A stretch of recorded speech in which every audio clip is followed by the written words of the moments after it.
Amables televidentes, bienvenidos a vuestro programa Enfoque Jurídico. El día de hoy vamos a tener un programa particularmente especial, en el cual vamos a tener por invitado al doctor Ingo Both. Él es doctor en Derecho por la Universidad de Passau, Alemania. También ha cursado estudios de Derecho Internacional en la Universidad de Freiburg, reconocidísima institución universitaria europea, y además es especialista en Derecho Penal Económico. Con él vamos a tratar el día de hoy el tema vinculado a los delitos de corrupción transnacional, lavado de activos y compliance, estas tres figuras que se encuentran conectadas el día de hoy y que además constituyen parte de una actualidad delictiva que lamentablemente afecta no solamente a nuestras sociedades, sino que ataca directamente al sistema económico en el que se sustenta la construcción de un orden, además político, democrático, institucional, sobre el cual se erige el Estado de Derecho y que por supuesto termina afectando a las grandes mayorías, y por lo cual el derecho penal tiene la misión no solamente de combatir, sino fundamentalmente de prevenir, y para eso precisamente la figura del compliance, que aquí en el Perú particularmente ya es una realidad. La particularidad del programa del día de hoy será que vamos a contar con la participación en condición de entrevistador del doctor Andy Carrión Centeno, reconocido profesor universitario peruano, abogado por la Universidad Nacional Mayor de San Marcos y doctor en Derecho por la Universidad de Bonn, Alemania, quien se va a encargar de llevar adelante esta, más que entrevista, una conversación, un diálogo entre juristas con el doctor Ingo Both, y que por supuesto nosotros esperamos que sea de vuestro completo interés. Sin más, entonces, en esta presentación dejo con ustedes al doctor Ingo Both y con la presentación y conducción de este conversatorio con el doctor Andy Carrión Centeno para Enfoque Jurídico. Muy buenas noches a los televidentes. Bienvenidos a otra sesión de Enfoque Jurídico. En esta ocasión les acompaña quien va a realizar la entrevista, Andy Carrión Centeno, y tenemos aquí a un ilustre invitado el día de hoy, un profesor alemán que nos visita y que quisimos aprovechar precisamente su presencia para conversar un poco sobre derecho penal.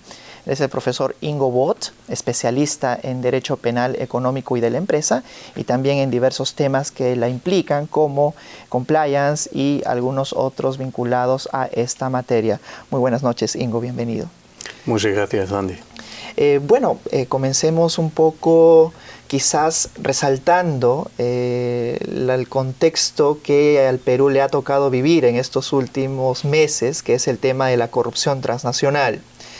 Es evidente de que nos encontramos frente a problemas muy sentidos, no solamente en el ámbito jurídico, en el ámbito político, en el ámbito social, que es el tema álgido de la corrupción.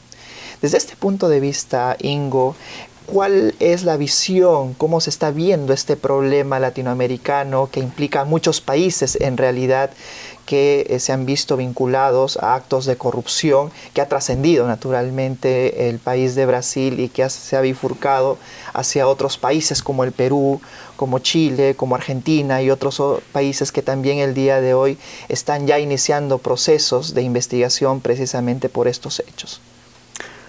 Bueno, primero, Andy, permítame darte las gracias por recibirme acá, y a los espectadores que por favor me disculpan mi castellano. Ya pasaron muchísimos años en que no hablé el español, entonces lo voy a intentar a manejar lo mejor posible. Pierde cuidado.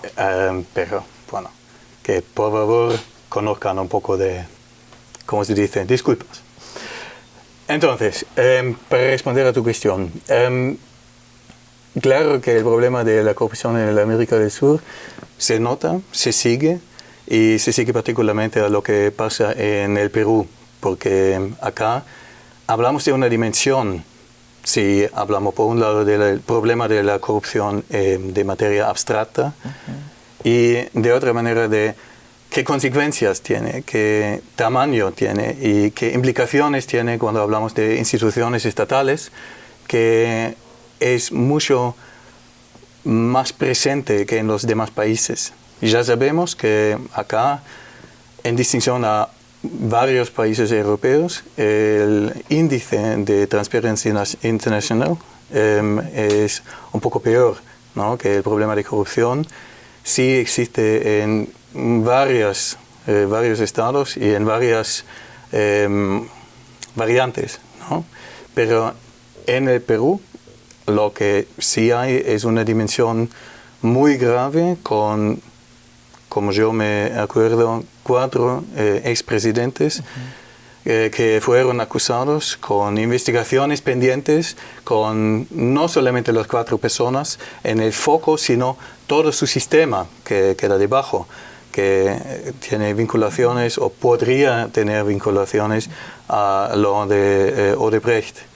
Entonces, claro que se sigue y bueno, tenemos una tragedia, una dimensión casi no tocable con el suicidio de su expresidente, el señor García, justo en mi cumpleaños, hace pocas semanas, el 17 de abril. Eso sí casi tiene dimensiones de una tragedia greca y muestra que la lucha contra la corrupción todavía está en plena marcha, que todavía no se sabe cómo terminará. En efecto, Ingo, ese es un suceso que a todos nosotros en realidad nos ha tocado, el hecho de tener expresidentes investigados, expresidentes que han tenido mandatos de manera consecutiva. Ahora, tenemos nosotros también que contextualizar que el problema de la corrupción no es un problema estrictamente nacional. Existen países, como tú bien lo has dicho, cuyo índice de transparencia es muy alto y otros países cuyo índice de transparencia es muy bajo. Uno de ellos, naturalmente, en el índice de la corrupción, pues indica de que el Perú está en los niveles más bajos, precisamente por sus altos índices de corrupción. Ahora bien, al no ser este un problema únicamente peruano, también han habido problemas de gran corrupción en Alemania. Uno de ellos es el ejemplo que ha sucedido hace pocos años, como el caso Siemens, en el cual ellos sobornaban a funcionarios de otros países precisamente para poder beneficiarse de contratos con el Estado. Tal es así que como consecuencia precisamente de estos actos corruptos fueron sancionados en su oportunidad en Estados Unidos y también en Alemania por estos actos corruptos. ¿Cómo Alemania, porque también ha tenido muchos casos graves de corrupción, cómo en Alemania ha sido enfocada esta lucha contra la corrupción? ¿Cuáles han sido los pasos que ustedes han seguido, tanto normativa, políticamente, para poder sentar las bases de una progresión y eficaz, precisamente, de la lucha contra la corrupción? Una manera de tratar ese problema, seguro, es la discusión pública.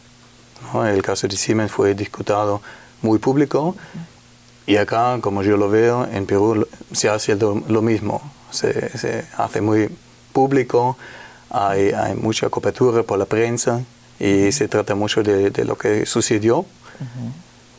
Eso siempre se puede ver de 2 lados, porque por un lado la cobertura pública sí da una manera de educación a la gente, al pueblo, y sí puede funcionar por prevención, por medidas de prevención. Por otro lado, de vez en cuando se amenaza a perder la presunción de inocencia.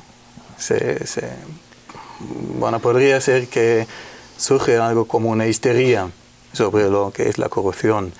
Por eso es súper importante tener una prensa equilibrada y que trata de los problemas. Lo mismo es importante para el legislador. En Alemania tuvimos unos agravantes que vienen de Europa para establecer un poco más la punibilidad de la corrupción internacional. Se trata de responsables de instituciones extranjeras. Y es el deber de las fiscalías, de los poderes judiciales, del Ministerio Público, de tratar con esas leyes, de perseguirlos y de intentar establecer un sistema en que se sabe que cada caso de corrupción será investigado, que habrá sanciones, consecuencias, y que eso además será un tema de que trate el público de una manera a lo mejor, sería bueno, desequilibrado. Entonces, son dos, la cobertura pública y lo que hace el Estado con las leyes que ya existen. Ahora, y es más, si me lo permites, claro que sí. Es más, cuando hablamos de los problemas de la corrupción, muchas veces no solamente hablamos de los particulares, no solamente hablamos de la gente que o da o recibe una ventaja, sino hablamos de las empresas que están detrás de todo el sistema, como Odebrecht, como un nombre muy grande. Pero como ya mencionaste, hay otros ejemplos y otros nombres. Y por eso resulta importante, tal para las leyes y el establecimiento de las leyes, como para el público, que la gente sepa que sí hay consecuencias no solamente para los particulares que hayan recibido una ventaja, sino además para las empresas. Y acá eso podría ser una llave, cómo se podría cambiar algo en efectivo, cómo se podría en serio tener un cambio en el entendimiento de lo que es el peligro de corrupción y cómo tratarlo, porque surge el tema de compliance. Y en eso se vincula, por un lado, el peligro, ¿sí? Se sabe que hay un peligro, y por otro lado la solución, que podría ser el de compliance, y que podría resultar en, de hecho, una lucha efectiva contra el problema de corrupción. Has abordado, Ingo, un problema importante, que es el problema de cómo aborda el Estado la lucha contra la corrupción al enfocarla no solamente contra personas naturales, sino de alguna manera también ir a la fuente, digamos, peligrosa, sobre la cual se origina precisamente estos actos de corrupción, que es la empresa, precisamente. Y ahí entramos a un problema quizás también de orden legislativo, porque tú mejor que yo sabes de que en Alemania, por ejemplo, no existe una responsabilidad penal de la persona jurídica, sino que esta está enfocada solamente desde el ámbito sancionatorio administrativo, desde el ámbito contravencional.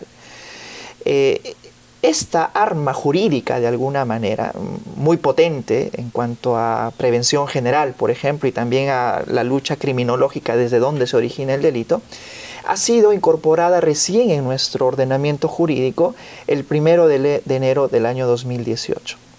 Pero ¿cómo explicas de alguna manera que Alemania haya tenido cierta reticencia, digamos, cierta duda respecto a la implementación de la responsabilidad penal de la persona jurídica, en el entendido de que es un arma legal potente para poder mandar un mensaje precisamente preventivo de cómo se debiera abordar la lucha contra la corrupción? ¿Cómo explicas esa figura en Alemania de que hasta ahora no haya sido posible la implementación de tal figura legal? Bueno, yo no diría que son reticencias, sino hay que tener en cuenta que hoy en día ya existe un sistema con que se puede castigar a una empresa. Hoy en día ya existe un sistema con que se puede sancionar a una empresa por si acaso que una persona, un particular, haya cometido una infracción legal. Eso sí es posible, pero el sistema alemán pertenece se funda en un sistema de infracciones administrativas en contra de la empresa. Entonces, hoy en día sí es posible tener multas contra empresas si una persona responsable de la empresa, por parte de la empresa, haya cometido un crimen.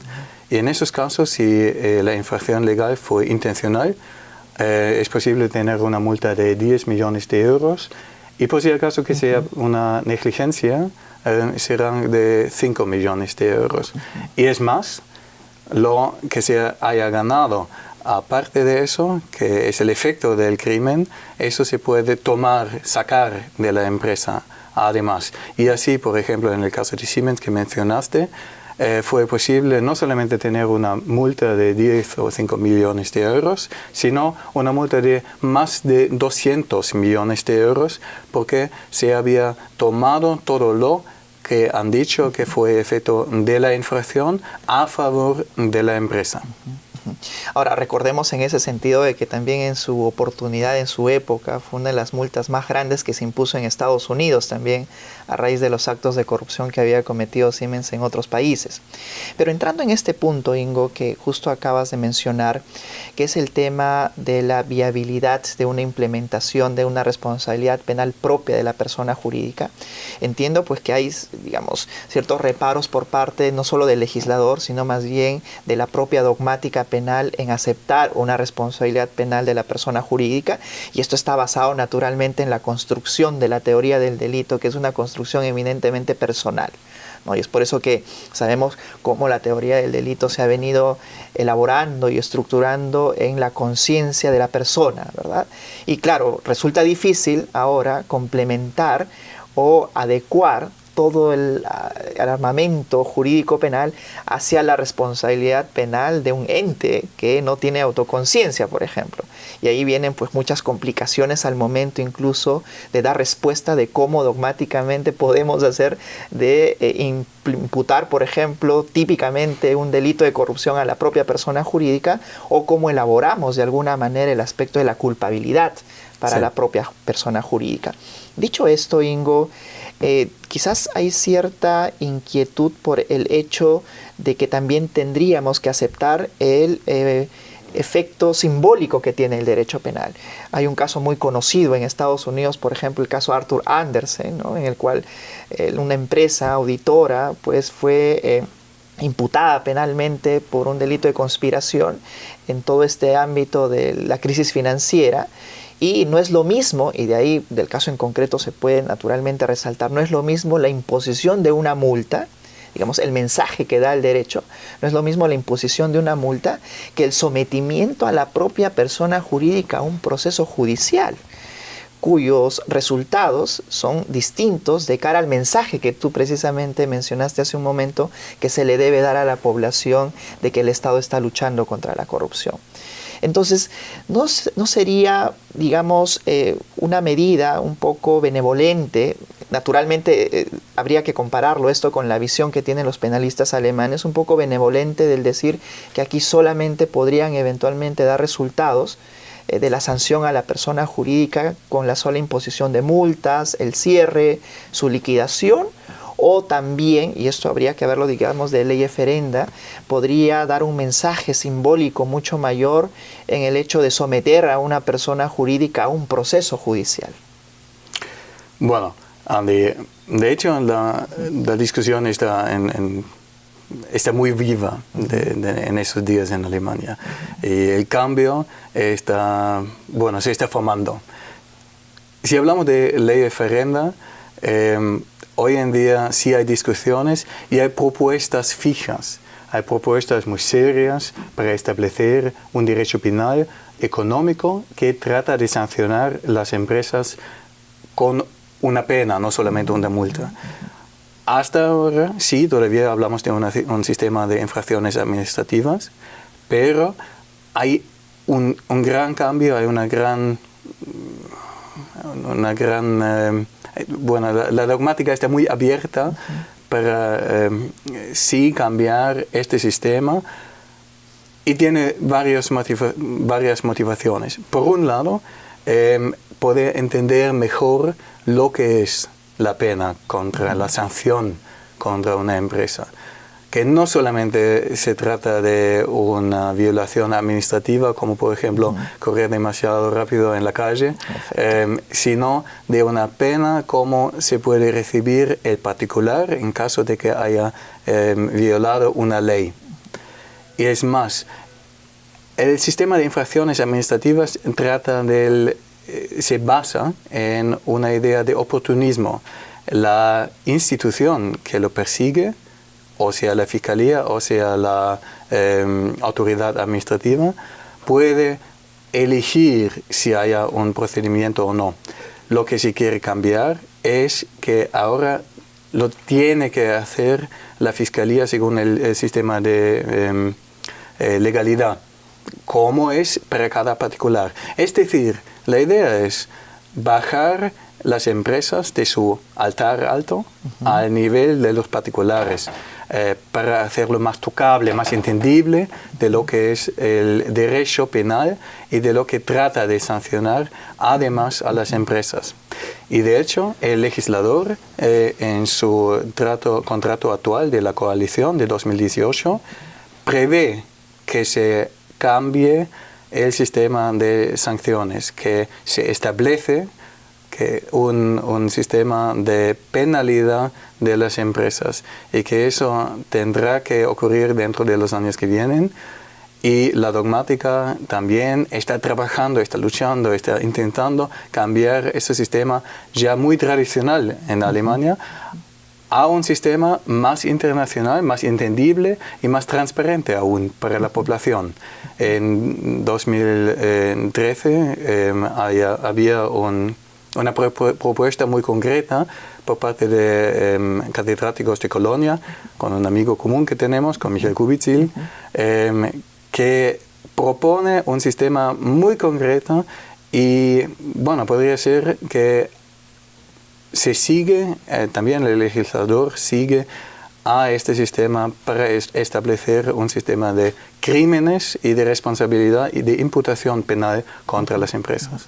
Ahora, esto, digamos, visto desde un punto de vista estrictamente político-criminal en parte de Alemania. Y este es un tema en realidad muy interesante que da para muchas preguntas aún y repreguntas, y eso lo hacemos después de la pausa en unos minutos.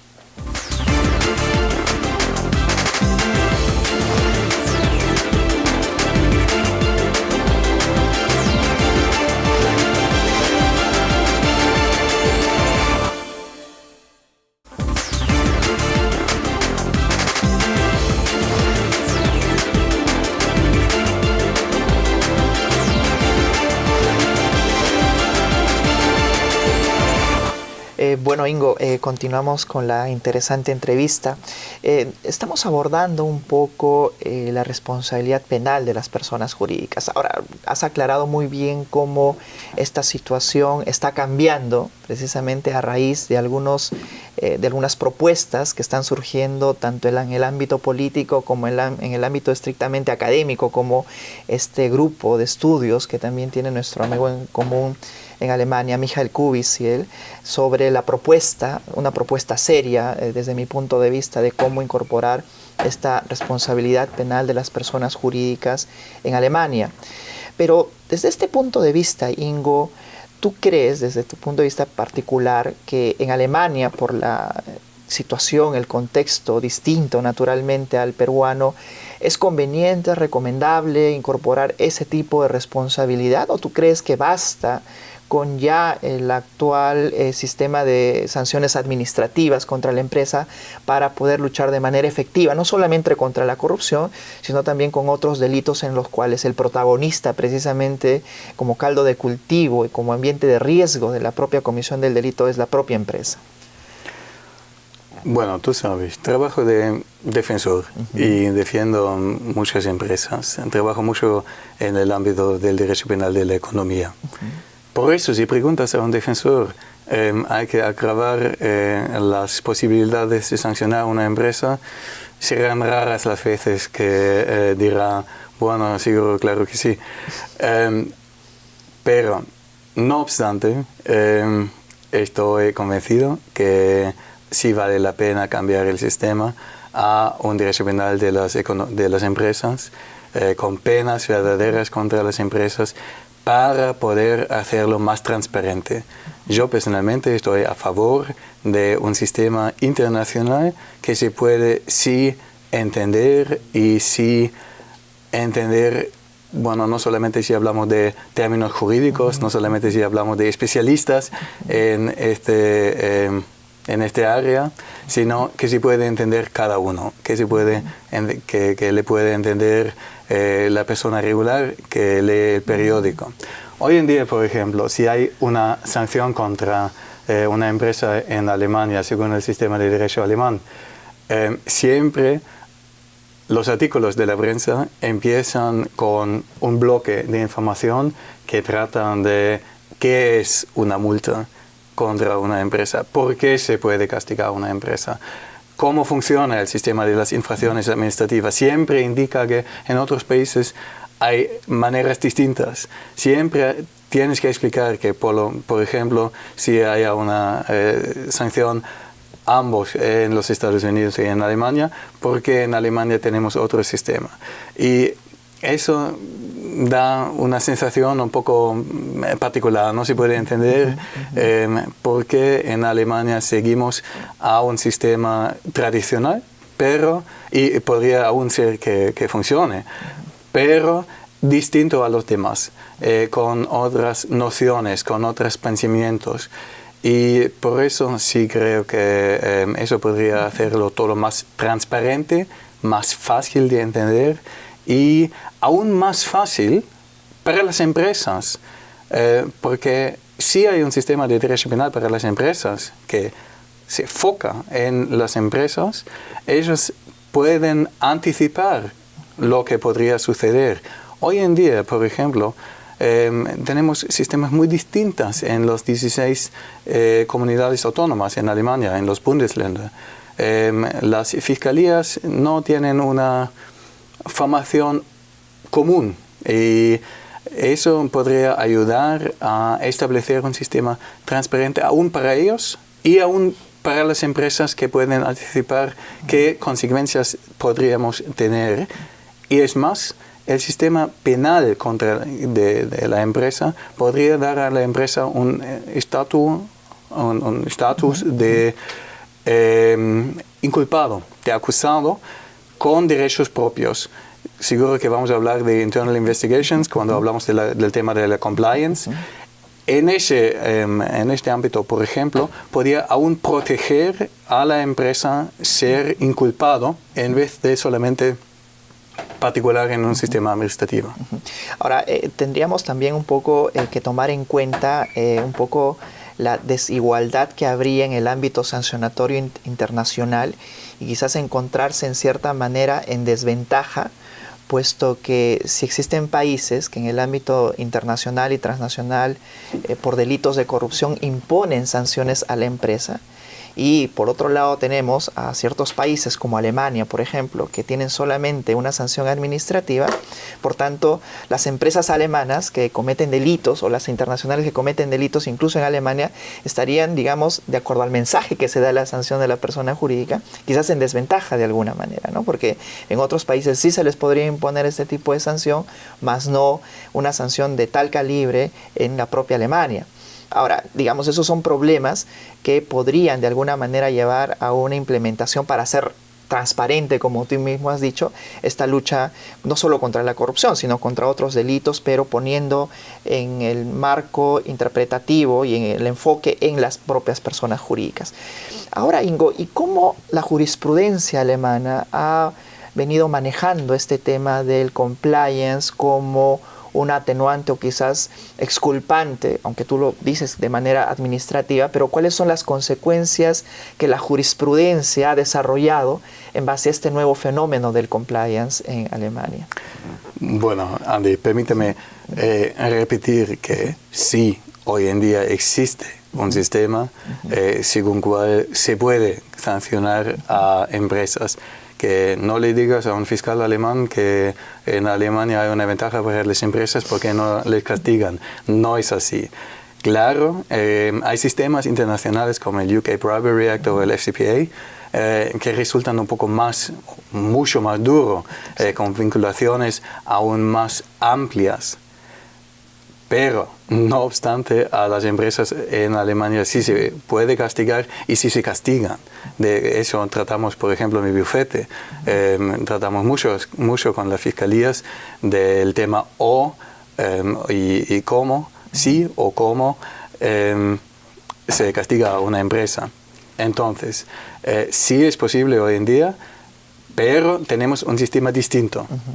La sanción alemana sí puede resultar grave y sí se puede sentir y tocar y sí hay un efecto de prevención especial y además general para las empresas, pero sigue otro sistema que los demás países y creo que sería una buena idea intentar restablecer un sistema justo, transparente para todos los países. Ya sé que es una idea muy ilusionante, pero sí vale la pena poder intentar establecer tal cosa. Más amplio puede ser que el sistema alemán, menos amplio a lo mejor que el sistema estadounidense. Y si cuando me preguntaste, porque me preguntaste del tema de compliance, bueno, de hecho, compliance no es un fenómeno nuevo, es un fenómeno nuevo que todo el mundo habla de compliance, que es un hype, es una moda, es la noción que ahora suma todo lo que a lo mejor siempre existía, que es la idea de evitar problemas. No es mucho más. Evitar problemas en la empresa. No solamente si hablamos de los temas de lo penal, sino también proteger al empleado, al operador, seguir sus derechos, protegerle y su trabajo. Eso todo lo que ayudó a establecer un ámbito vivo, un ámbito en que se podía crecer la empresa. Eso, bueno, hoy en día se suma en la noción de compliance y porque el derecho penal es lo que llama más la atención. Hablamos mucho del tema de compliance cuando hablamos de sanciones y de posibilidades de sancionar a las empresas. Y ahora habría que agregar a ello también de que es un fenómeno ahora jurídico, precisamente por el acercamiento que hay del compliance al derecho penal, ¿no? Sí. Antes las consecuencias, al menos en nuestro ordenamiento jurídico, estaban disociadas más bien del ámbito penal. Hay compliance para muchos ámbitos preventivos de otras disciplinas, pero que es novedoso porque precisamente, al menos en nuestro país, hay una reciente ley que incorpora precisamente la responsabilidad penal de las personas jurídicas y el hecho de su atenuación o de su exculpación viene precisamente asociada a la implementación de un programa de cumplimiento idóneo, robusto, que puedan exhibir en su momento las empresas de estar vinculadas a una investigación fiscal, por ejemplo. Ahora bien, Ingo, justo que estamos entrando ya un poco a materia de lo que es compliance en sí, y antes de entrar a desgajar cada uno de los puntos en sí, quisiera un poco que nos des el panorama de cómo la jurisprudencia, y retomando, digamos, la pregunta anterior, sí, cómo la jurisprudencia se ha pronunciado, porque hasta donde tengo entendido existen dos sentencias importantes que, si bien no tratan específicamente sobre el fenómeno del compliance, pero en un obiter dictum de alguna manera desarrollan y ponen los parámetros de cómo tiene que ser interpretado desde el punto de vista penal, precisamente la inclusión del compliance, sentencias que vienen desde el 2009, una y otra que precisamente mencionaste hace un momento, que es del 2017. ¿Cómo la jurisprudencia, Ingo, ha venido abordando este fenómeno, que también es reciente en el ámbito penal en Alemania, el fenómeno precisamente del compliance? Bueno, en Alemania no tenemos un sistema de compliance de una manera fija, no tenemos códigos de compliance que una empresa tiene que implementar. Como ya te dije, la idea de compliance, de evitar riesgos y de comportarse de una manera legal, ya es una idea vieja y es una buena idea. Es una buena idea proteger a la empresa y a los empleados y a la institución que emplea a la gente. Bueno. Hoy en día la jurisprudencia intenta tener influencias, intenta dar ideas de cómo se podría establecer un sistema de evitar tal riesgos, pero no propone medidas muy concretas, sino está diciendo que en caso de un riesgo de una pena contra una empresa se puede disminuir tal riesgo por medidas de compliance sin decir cuáles podrían ser.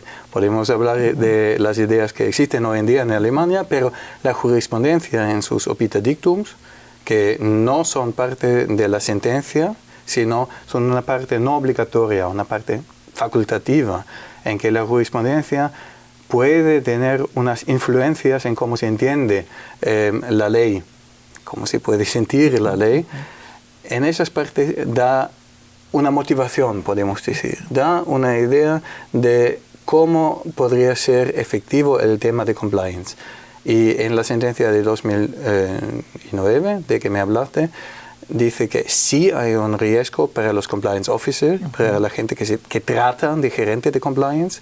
En 2017, aún más importante, una sentencia muy recién, la jurisprudencia del Tribunal Supremo de lo Penal en Alemania dice que si hay sistemas de compliance, se puede disminuir el riesgo de una sanción. Y si no hay sistemas de compliance, hay que establecerlos y hay que implementarlos y hay que tratar de esos, hay que vivir los sistemas de compliance para evitar los problemas, sin decir exactamente lo que podría hacer.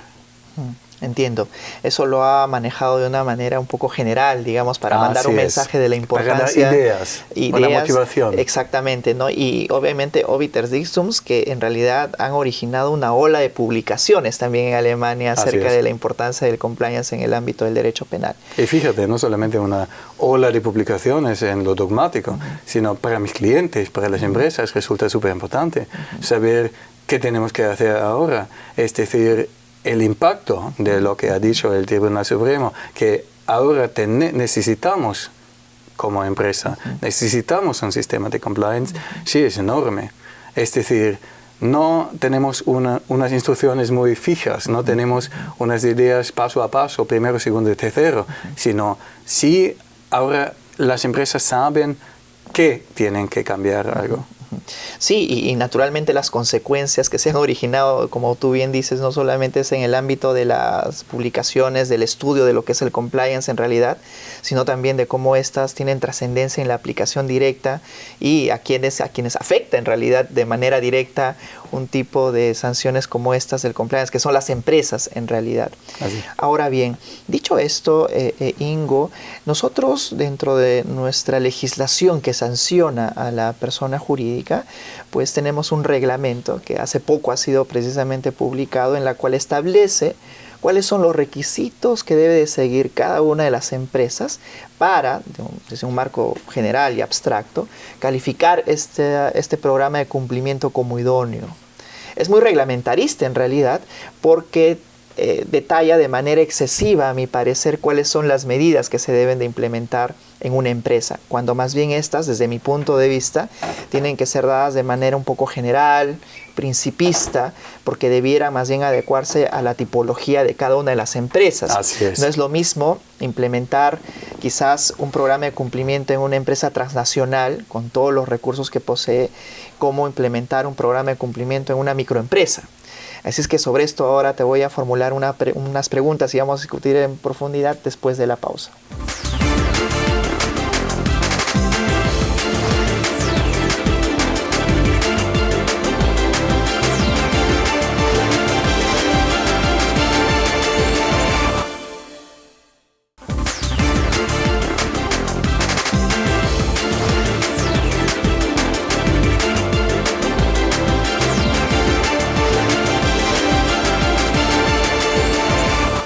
Ingo, estábamos conversando acerca de los requisitos que se había establecido aquí en el Perú, en el reglamento, para poder tener una idea, jurídicamente hablando, de cómo nos encontraríamos frente a un programa de cumplimiento idóneo.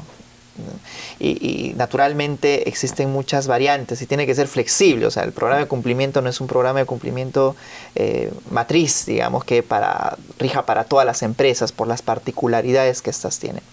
En Alemania, Ingo, ¿cuáles son los principios que se deben de tomar en cuenta. Naturalmente hay que ver muchos factores, como si la empresa tiene una relación internacional, hay que ver también las normas internacionales que puedan de alguna manera influir en la actividad propia empresarial. Pero hablando de una manera principista, Ingo, ¿cuáles son los requisitos básicos que se deben de tener en cuenta para poder calificar de alguna manera u orientar la implementación de un programa de cumplimiento hacia su idoneidad? Bueno, ya ves que si hablamos de una empresa con 5 empleados, necesitamos todo un sistema muy diferente. Por comparación, si hablamos de una empresa de 50 miles de gente que trabaja en todo el mundo, que trata con países en que, por ejemplo, el problema de la corrupción es muy vigente. Entonces, no, hasta hoy en día por lo menos, no hay un sistema muy fijo de compliance en Alemania, sino compliance significa que cada empresa debe tener lo que es justo y adecuado para lo que la empresa hace y para los riesgos con que la empresa trata. Es decir, la empresa normalmente, como en nuestro bufete, la empresa viene y nos pregunta. Hemos escuchado de compliance, la prensa, la televisión está llena de esos problemas. Nosotros queremos saber qué necesitamos hacer, cuáles son los problemas, de qué tenemos que tratar. Y entonces nosotros, los abogados, entramos y revisamos lo que es la empresa, cómo trabaja, dónde hay riesgos, con qué otros países trabajan en que podría haber, por ejemplo, problemas de la corrupción internacional. Entonces, hay que encontrar, hay que primero entender la identidad de la empresa y entonces hay que encontrar las soluciones, los problemas primero y luego las soluciones adecuadas que no demasiado restringen a la empresa. Por eso, algo fijo como un sistema general no creo que sería adecuado. Y si hay problemas, por ejemplo, si se detecta que hay un riesgo que podría haber unos casos de corrupción internacional, hay que educar a la gente, eso es lo más importante. Comunicación, educación, hay que establecer, por ejemplo, códigos, sistemas internos que explican a la gente, a los empleados, lo que deben hacer y que no deben hacer y qué consecuencias puede tener para sí mismo y para la empresa. Eso es lo más importante, comunicación y educación al empleado, al operador, de lo que hay, lo que existe de riesgo. En efecto, son principios, digamos, que tienen que adecuarse a la propia conformación de la empresa, ¿no? Cuáles son los ordenamientos jurídicos que le implican, o cuál es su forma en la que está constituida, su estructura y muchos otros factores. Es por eso que no hay un programa de cumplimiento general, sino todo es como una camisa a la medida, ¿verdad? En la que tenemos que hacerlo de acuerdo a la empresa en la que se va a implementar ese programa de cumplimiento. Ahora bien, Ingo, más allá de los aspectos generales que se tengan que manejar para que la implementación de este programa tenga consecuencias de atenuación o de exoneración de la sanción en Alemania contra la persona jurídica, también podríamos hablar de un efecto que también podría trasladarse hacia la propia persona natural. En este caso al directivo, por ejemplo, ¿verdad? Sí. De algo habla también la propia sentencia del año 2009, la que estamos comentando, en la que acepta precisamente una responsabilidad penal de un oficial de cumplimiento por el ejercicio propio de su labor. No estaba enfocada naturalmente en los delitos en los cuales ahora estamos conversando, pero sí deja claro de alguna manera la sentencia de que también un oficial de cumplimiento puede ser responsable penalmente hablando por algún tipo de labor que haya dejado de realizar enmarcada dentro de su propio ámbito de competencia. ¿Cómo crees tú, Ingo, que pueda traslucirse en base precisamente a esta sentencia que ahora estamos comentando del año 2009 emitida por el Tribunal Supremo alemán? ¿Cómo podría traslucirse el programa de cumplimiento idóneo para poder quizás atenuar o llegar incluso a la exoneración de la propia responsabilidad de la persona natural, entiendas, el directivo, el empresario o en su caso el representante legal de la propia empresa? Bueno, el sistema de compliance para una empresa siempre tiene dos lados. Por un lado, ayuda a la empresa a cumplir con los requerimientos legales y ayuda a la empresa a evitar riesgos y comportarse legalmente, que anda bien. Por otro lado, el sistema de compliance sí, y es lo que la sentencia de 2009 dice, el Tribunal Supremo, sí empieza a establecer un sistema de expectaciones normativas para la empresa misma. Es decir, si no existe un sistema de compliance, bueno, no hay nadie a inculpar en caso de infracciones. Si existe un sistema de compliance y la empresa no cumple con el sistema de compliance, eso podría ser aún un agravante. Podría hacer la situación aún peor y, así entiendo tu pregunta, puede que para las personas responsables del cumplimiento de compliance, la cosa también se agrava. Si no hay un sistema de compliance, puede ser que resultan inocentes porque pueden decir, bueno, como yo podría saber qué hacer.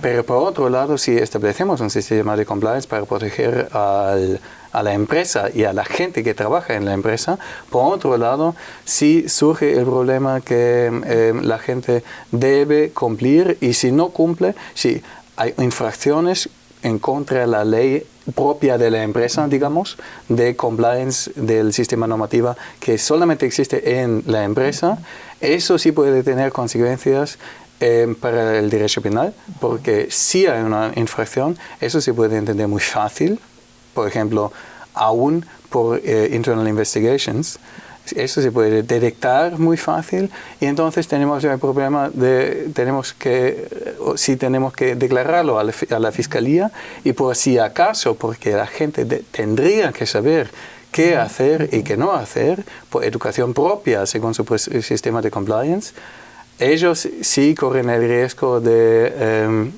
ser aún más sancionados. Resulta interesante, Ingo, lo que estás mencionando, porque hasta el día de hoy la valoración que se le daba a un sistema de cumplimiento era simplemente el de la atenuación o exculpación de una responsabilidad.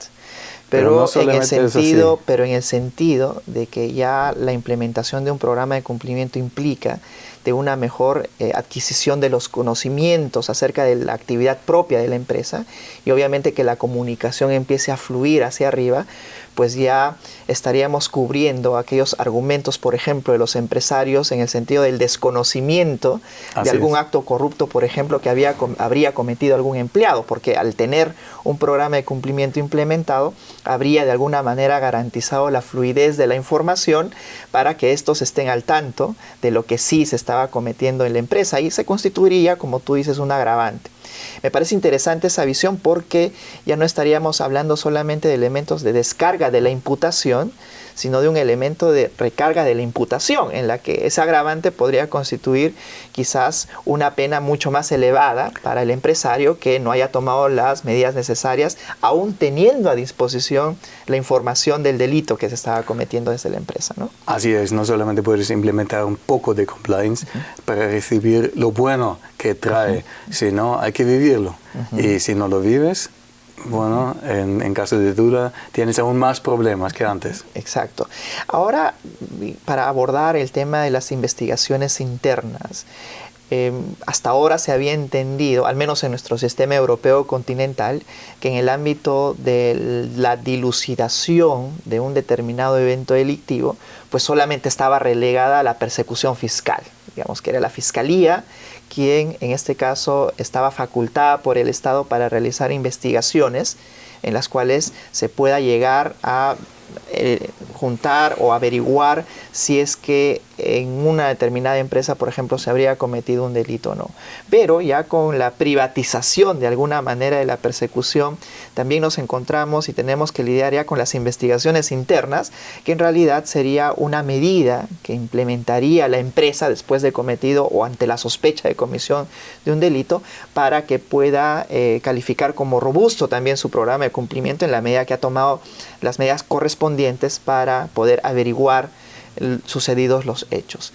¿Cómo deberíamos, Ingo, conceptualizar una investigación interna en la medida que no es una investigación que está llevando el órgano persecutor público, sino que en definitiva está implementando la propia persona jurídica para la dilucidación de alguna sospecha delictiva o algún delito ya cometido? ¿Cómo entenderíamos y debiéramos entender las investigaciones internas?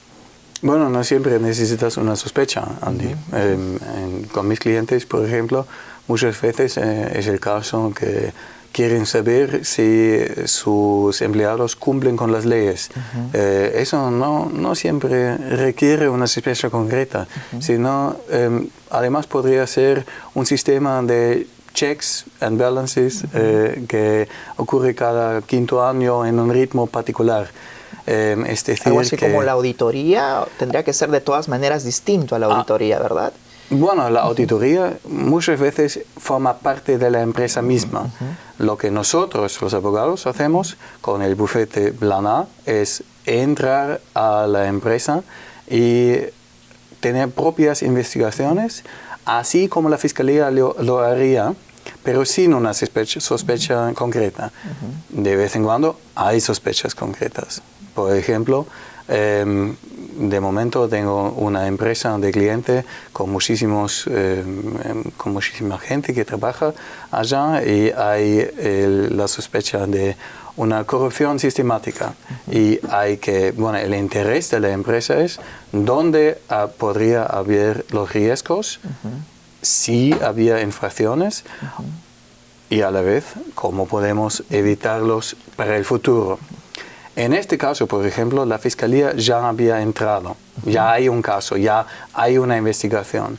No obstante, paralelamente tenemos unas investigaciones internas para poder saberlo aún antes. Y como el cliente es la empresa, mi cliente es la empresa, lo que quiere saber es qué pasó y podemos ayudar a la Fiscalía a declarar lo que pasó y para poder evitar a la vez, claro, que las investigaciones andan demasiado.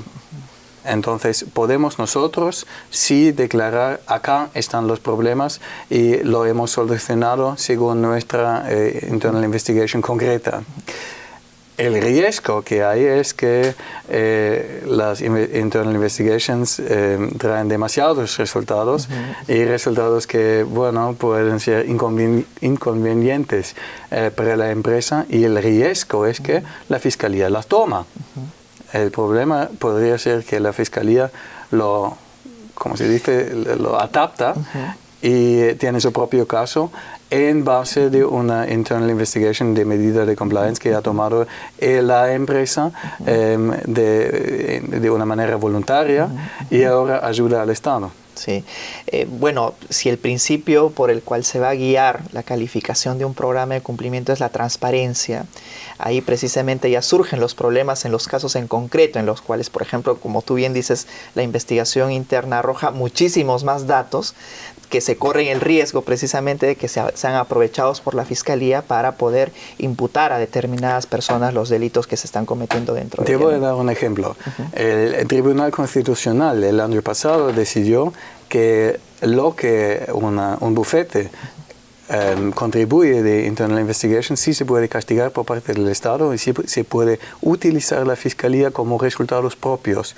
Fue la decisión Jones Day en el caso de Diesel de Volkswagen. Y entonces sabemos que hay el riesgo de que las internal investigations pueden encontrar su camino al Estado, y por eso los abogados tenemos el deber de formular muy exactamente nuestros contratos con la empresa para poder evitar que se rompe esta relación de confianza entre cliente y abogado y que no entre lo que la empresa produce de los internal investigations a la fila de la fiscalía. Vemos que nos vamos a encontrar con muchos problemas, no solamente en el ámbito aplicativo, sino también normativo, porque ahí sí hay colisión ya de algunos deberes, el deber de confidencialidad que tiene que guardar el abogado para con su cliente y también el deber de la fiscalía de perseguir estos delitos aprovechando en determinadas circunstancias la información que el abogado precisamente genera a raíz de su propia investigación. Bueno, Ingo, en realidad nos pasaríamos muchas horas conversando acerca de estos temas tan interesantes, pero ya tenemos ahora el tiempo vencido. Queremos agradecerte tu presencia no solamente aquí en este programa, sino también en el Perú y agradecer también a los televidentes y será conmigo hasta otra ocasión. Muy buenas noches.